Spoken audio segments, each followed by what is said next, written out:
علم دین جو محفوظ رہے گا، جو بچے گا، وہ پڑھنے اور پڑھانے سے، یہ میں وہ باتیں بتا رہا ہوں جو بہت آسان ہیں۔ علم دین، دین کا علم، قرآن مجید کا علم، حدیث پاک کا علم، تفسیر کا علم، فقہ کا علم، یہ پڑھنے اور پڑھانے سے موجود رہے گا، اور یہ پڑھا اور پڑھایا جا رہا ہے مدرسے میں۔ اور تقوی موجود رہے گا اللہ والوں سے اور خانقاہوں سے، اور پورا دین اور پورا اسلام جو محفوظ رہے گا ان لوگوں کے ذریعے جو اللہ کی راہ میں لڑتے ہیں، جو اپنے جان کی بازی لگاتے ہیں، اپنا خون پیش کرتے ہیں، اپنے جسم کے ٹکڑے کراتے ہیں، اپنی بیویوں کو یتیم کرتے ہیں، اپنی بیویوں کو بیوہ کرتے ہیں، اپنے بچوں کو یتیم کرتے ہیں، گھر کو خیر آباد کہتے ہیں، ان کے ذریعے پورا دین محفوظ رہتا ہے اور پورا اسلام محفوظ رہتا ہے۔ اس وجہ سے کہ ان سے ساری دنیا ڈرتی، ان سے ساری دنیا ڈرتی۔ اور یہ جماعت تینوں چیز کی مخالف، یہ جماعت تینوں چیز کی مخالف ہے۔ مدرسے کی بھی مخالف ہے تاکہ علم دین محفوظ نہ رہے، اور خانقاہ کی مخالف ہے تاکہ یہ تقوی اور پرہیزگاری موجود نہ رہے، اور اس کام کی مخالف ہے تاکہ ساری طاقت ختم ہو جائے۔ روز اول سے وہیں سے آج تک کوئی آیت نہیں، ایک نیا کام شروع کیا اور اس کام کو یہ بتایا کہ یہ تو جہاد ہے، یہ تو جہاد ہے، یہ ان کی سنی سنائی باتیں نہیں ہیں۔ مولانا الیاس رحمۃ اللہ علیہ نے یہ تصور قائم کیا ہے کہ یہ بعض حیثیات سے جہاد سے بھی افضل ہے، یہ ملفوظات میں لکھا ہوا ہے، یہ ان کے ملفوظات میں لکھا ہوا ہے۔ حضرت مولانا منظور صاحب نعمانی نے اس کو مرتب کیا ہے کہ یہ کام تو جہاد سے بھی بعض حیثیات سے افضل ہے۔ کیا ضرورت تھی آپ کو یہ کہنے کی؟ جہاد پر حملہ کرنے کی آپ کو کیا ضرورت تھی؟ وہ مستقل ایک فریضہ۔ پھر اس میں توڑ مروڑ کرنا شروع کیا کہ جہاد کے معنی جد و جہد، محنت اور کوشش، ہر دینی محنت اور ہر کوشش کا نام جہاد ہے۔ جہاد ایک اصطلاح ہے، جہاد ایک اصطلاح ہے، اس کے معنی اللہ کی راہ میں لڑنا۔ جب وہ مطلق بولا جائے گا تو اس کے معنی اللہ کی راہ میں لڑنا، اللہ کے لیے لڑنا، اللہ کے دین کے لیے لڑنا۔ عربی کی جتنی کتابیں ہیں، جتنے معتبر فتاوا ہیں، سب میں یہی ایک بات لکھی ہوئی ہے، یہ ان کی نئی تشریح، سب میں ایک ہی بات لکھی ہوئی ہے۔ ایک چیز ہوتی ہے اصطلاح، کہ ایک نام مقرر ہے اس کا شریعت میں۔ رسول اللہ صلی اللہ علیہ وسلم حی علی الجہاد کا نعرہ لگاتے تھے تو لوگ کاپی قلم لے کے نہیں آ جایا کرتے تھے، لوگ دعوت میں نہیں نکل جایا کرتے تھے۔ وہ مکتوب مولانا الیاس رحمۃ اللہ علیہ کا جو انہوں نے لکھا ہے مولانا علی میاں صاحب ندوی رحمۃ اللہ علیہ کو، اس میں انہوں نے لکھا ہے کہ رسول اللہ صلی اللہ علیہ وسلم نے مدینہ پہنچتے ہی ہر 4 طرف جماعتوں کو روانہ کرنا شروع کر دیا۔ کون سی جماعت گئی تھی؟ ایک نام بتا دیں کہ کوئی ایسی جماعت گئی تھی جس نے جا کے گاؤں کا گشت کیا ہو، لوگوں کو نماز کی طرف بلایا ہو، لوگوں کی روزے کی طرف بلایا ہو؟ وہ مجاہدین کی جماعت تھی، وہ مجاہدین کی جماعت تھی جو لڑنے کے لیے جایا کرتی تھی۔ جماعت تو بہت عام چیز ہے، چور لوگ اکٹھا ہو کے جائیں وہ چوروں کی جماعت ہے، ڈاکو لوگ اکٹھا ہو کے جائیں وہ ڈاکوؤں کی جماعت ہے، زانی لوگ اکٹھا ہو کے جائیں وہ زانیوں کی جماعت ہے، شرابی لوگ اکٹھا ہو کے جائیں وہ شرابیوں کی جماعت ہے، قادیانی لوگ اکٹھا ہو کے جائیں وہ قادیانیوں کی جماعت ہے۔ جماعت تو بہت عام چیز ہے، نمازیوں کی جماعت ہو وہ الگ چیز ہے، روزے داروں کی جماعت ہو الگ چیز ہے، حاجیوں کی جماعت ہو الگ چیز ہے، ہر ایک کا ایک نام ہے۔ نمازیوں کی جماعت کو مصلین کہا جاتا ہے، روزے داروں کی جماعت کو صائمین کہا جاتا ہے، حج کرنے والوں کی جماعت کو حجاج اور حاجی کہا جاتا ہے، اور جو اللہ کی راہ میں لڑنے کے لیے نکلتے ہیں ان کو مجاہدین کہا جاتا ہے۔ تو اس میں تحریف اس لیے کیا، مجاہدین کو جماعت سے تعبیر کیا تاکہ ہماری جماعت کا رشتہ وہاں سے جڑ جائے اور لوگ یہ سمجھیں کہ وہ کام جو کرتے تھے صحابہ وہ یہی کام ہے۔ خدا کی قسم یہ کہنا کہ یہ وہی کام ہے جو اللہ کے رسول نے کیا یا صحابہ نے کیا، یہ نبیوں والا کام ہے یا صحابہ والا کام ہے، یہ جھوٹ ہے، دھوکہ۔ کوئی ثابت نہیں کر سکتا، کوئی بھی عالم دین کی یہ صحیح، یہ جھوٹ اور دھوکہ۔ اتنا بڑا دھوکہ کیوں دیا گیا؟ مجاہدین کو مجاہد کہتے جماعت سے کیوں تعبیر کیے؟ لیکن عجیب عجیب باتیں اسی ملفوظ میں، ملفوظات مولانا الیاس رحمۃ اللہ علیہ یہاں لے کے آیا ہوں، کوئی دیکھنا چاہے گا تو کتاب کی فوٹو کاپی دے دوں گا، اس میں لکھا ہوا ہے بندہ میرے نزدیک یہ تبلیغ جو کر رہے ہیں، شریعت، طریقت، حقیقت تینوں کو علی الاتم جامع۔ یہ آج کے لوگ نہیں کہہ رہے ہیں کہ خانقاہ مت جاؤ، مدرسہ مت جاؤ، جب آپ کے حضرت نے بتا دیا کہ یہ تبلیغ شریعت، طریقت، حقیقت تینوں کو علی الاتم جامع ہے، سب اس میں مل جائے گا تو آدمی مدرسہ کیا لینے جائے گا، خانقاہ لینے کیا جائے گا؟ جماعت والوں نے ایک ولی دیا ہو تو ہمیں بتا دیں، جو مدرسے کا پڑھا ہوا نہ ہو، خانقاہ میں وقت نہ لگایا ہو، ایک ولی ہم کو پیش کر دے۔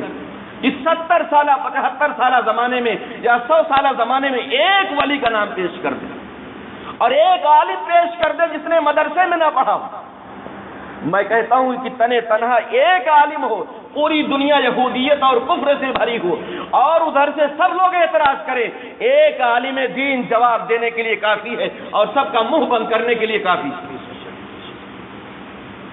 اور سارے جماعتی دنیا میں موجود ہوں، اس میں سے علماء کو الگ کر لیا جائے، خانقاہ کو الگ کر لیا جائے، تو ایک یہودی اعتراض کر کے اس آدمی کو بے دین، گمراہ اور کافر قرار دینے کے لیے کافی ہو جائے گا۔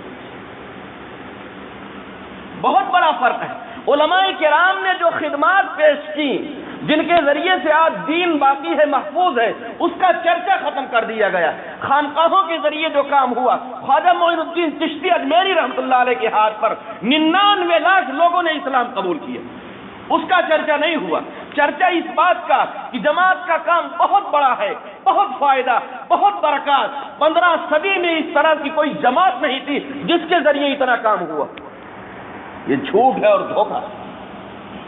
دین اگر محفوظ ہے تو مدارس کے ذریعے محفوظ ہے، تقویٰ اگر محفوظ ہے تو خانقاہوں کے ذریعے محفوظ ہے۔ اگر آج یہ مدرسہ نہ ہوتا اور یہ خانقاہ نہ ہوتی تو دین کا پورا نظام درہم برہم ہو گیا ہوتا۔ ان الدین عند اللہ الاسلام، یقیناً اللہ کے نزدیک جو قبول ہوگا وہ دین اسلام۔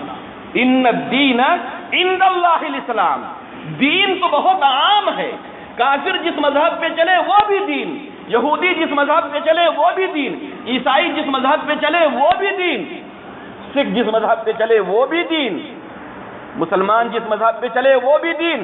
کون سا دین اللہ کے ہاں قبول ہوگا؟ الاسلام۔ الاسلام قرآن مجید کہہ رہا ہے ان الدین عند اللہ الاسلام ومن یبتغی غیر الاسلام دینا فلن یقبل منہ ومن یبتغی غیر الاسلام، دین اسلام سے جو ذرا سا بھی ہٹ گیا فلن یقبل منہ، اللہ کے یہاں قبول نہیں کیا جائے گا، وہو فی الآخرۃ من الخاسرین۔ ان الدین عند اللہ الاسلام ومن یبتغی غیر الاسلام دینا فلن یقبل منہ وہو فی الآخرۃ من الخاسرین۔ اليوم اکملت لکم دینکم واتممت علیکم نعمتی ورضیت لکم الاسلام دینا، تمہارے لیے دین اسلام سے میں راضی ہو گیا۔ ایک جگہ کوئی بتا دے کہ اللہ نے یہ کہا ہو کہ میں تمہارے صرف دین سے راضی ہو گیا، دین اسلام سے راضی ہو گیا۔ نماز ختم ہوتے ہی دوستو بزرگوں رکو، دین کی بات ہوگی۔ کہیں سنا آپ نے اسلام کی بات ہوگی؟ کہیں آپ لوگوں نے سنا اسلام کی بات ہوگی؟ دین کی بات ہوگی، دین کی بات ہوگی۔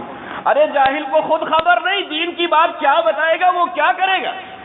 علماء موجود ہیں، مفتیان موجود ہیں، محدثین موجود ہیں، ایک عام آدمی، ان پڑھ آدمی کھڑے ہو جاتا ہے بیان کرنے کے لیے، جمعہ میں بیان کرنے کے لیے کھڑا ہو جاتا ہے۔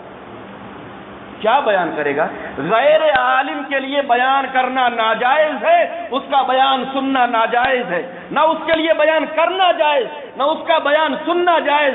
جو دیکھنا چاہے بیان القرآن اٹھا کے دیکھ لے، معرف القرآن اٹھا کے دیکھ لے، اور فتاوی رحیمیہ اٹھا کے دیکھ لے، احسن الفتاوی اٹھا کے دیکھ لے، ہر جگہ ایک ہی مسئلہ لکھا ہوا۔ جو آدمی جاہل ہو نہ اس کے لیے تقریر کرنا جائز اور نہ اس جاہل کی تقریر سننا جائز۔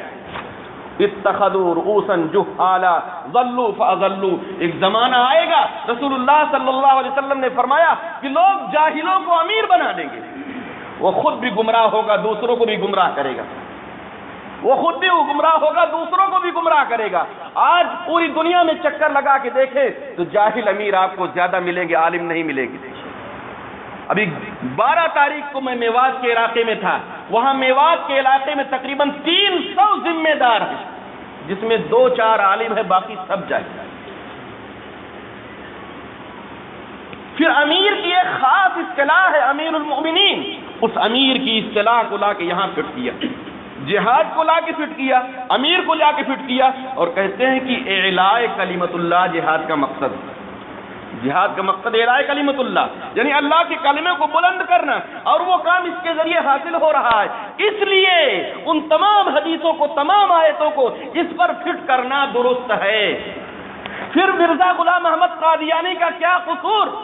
اس نے بھی جہاد کے خلاف آواز اٹھائی تھی، اس نے نبوت کا دعویٰ کر کے کیا، وہ پکڑ لیا گیا، آپ نے دوسرا انداز اختیار کیا، اس لیے آپ 70 سال 75 سال تک چلتے رہے، آپ چلتے رہے۔ اعلاء کلمت اللہ، اللہ کے کلمے کو بلند کرنا، اس کا معنی یہ ہے کہ اللہ کا کلمہ لوگوں کے سروں پہ سوار ہو۔ صرف نماز پڑھ لینے کے معنی اعلاء کلمت اللہ نہیں ہے، روزہ رکھ لینے کے معنی اعلاء کلمت اللہ نہیں ہے۔ اعلاء کلمت اللہ کا مطلب ہے کہ اللہ کا قانون سب کے سروں پر سوار ہو، اللہ کا قانون نافذ ہو، وہ اعلاء کلمت اللہ کے معنی ہے۔ جہاد کا معنی بدلا، امیر کے معنی بدلا، اعلاء کلمت اللہ کے معنی بدلا، ہجرت اور نصرت۔ گھر سے چلے وہاں پہنچے، وہاں پیپسی پی رہے ہیں، یہ مہاجر صاحب آ گئے، یہ انصار ہو گئے۔